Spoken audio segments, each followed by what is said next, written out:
সাবেক আইজিপি চৌধুরী আব্দুল্লাহ আল মামুন জানিয়েছেন, র্যাবের মহাপরিচালক থাকার সময় টিএফআই সেলে আটক থাকা ব্যারিস্টার আরমানকে মুক্ত করার চেষ্টা করেছিলেন তিনি, তবে তাতে সফল হননি। বৃহস্পতিবার আন্তর্জাতিক অপরাধ ট্রাইব্যুনাল ১-এ মানবতাবিরোধী অপরাধে শেখ হাসিনার মামলায় জেরার সময় এ তথ্য দেন তিনি। আসামি থেকে রাজসাক্ষী হওয়া মামুনকে জেরা করছিলেন শেখ হাসিনা ও সাবেক স্বরাষ্ট্রমন্ত্রী আসাদুজ্জামান খান কামালের পক্ষে রাষ্ট্রনিযুক্ত আইনজীবী মোহাম্মদ আমির হোসেন।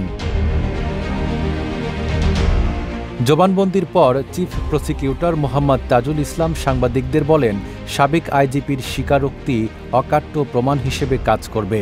ন্যাচারাল ব্যাকটেরিয়ালাইসিসের সুরক্ষায় ফ্রেশ ও অ্যাক্টিভ সব সময়। এখন ধুলাবালি জীবাণু ঘাম ক্লিন বোল্ড। তিনি বিবেকের তাড়নায় রাজসাক্ষী হয়েছেন, আর ক্ষমা দেওয়া হবে কিনা তা ট্রাইব্যুনাল নির্ধারণ করবে। তাজুলের মতে এ সাক্ষ্য শুধু একটি ঘটনার নয়, গত ১৫ বছরের গুম খুনের বিরুদ্ধেও গুরুত্বপূর্ণ দলিল হয়ে থাকবে। নাইম আরাবী, ঢাকা পোস্ট।